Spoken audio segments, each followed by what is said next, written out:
Po, qëndrimet që në një mënyrë se në tjetër janë ezauruar, po thuj se prej më shkurtit të vitit 2025 me përsëritje të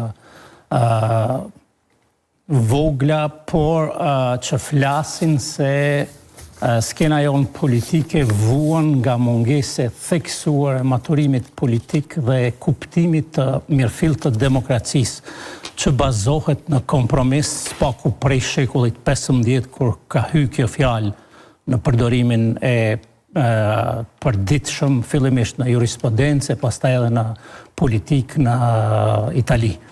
Për fat keq, madje fjalën kompromise kanë bastarduar deri në atë shkallë sa që pala që është e gatshme të bëj kompromis të vetë të quhet ose të cilësohet si jo e denjë ose jo në përputhje me interesat nga njëherë edhe të vetvetes ose të qytetarëve tjerë. Vetëvendosjen po e quajnë këto dy partit tjera, apo?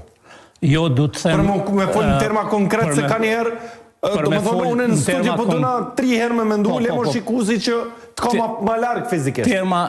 Për me folë në terma konkret, kësaj radhe ka qenë e pritshme që të kemi kompromis për figurën e presidentit, sepse gjithë pajtohemi se figura e presidentit në sistemin tonë politik nuk është pushtet, po është figurë e unitetit dhe e përfaqësimit të Republikës.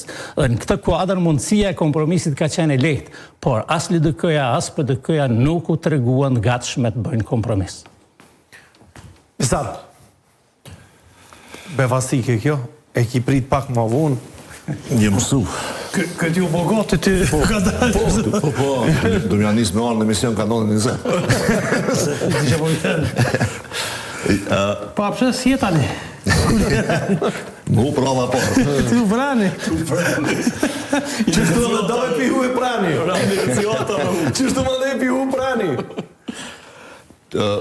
Jo negociatave të vendosje është një përmenimin tem një slogan i cili nëse përdoret sot e shtrembron edhe ato që ka dash vetëvendosja me thonë atëherë, me këtë slogan edhe e shtrembron ato që po bën vetëvendosja sot. Sepse vetëvendosja sot është e gatshme me hinë negociata për ato për cilat ka thonë që zbën kur qysh me negociu, pra për rregullimin e brendshëm të Kosovës në negociatat ose dialogun që quaj me Serbinë, ndërkohë që nuk është e gatshme me folë sinqerisht me partitë politike të përfaqësuara në kuvend për me zgjidhur një çështje për të cilën po pretendon që është e gatshme me zgjidhje.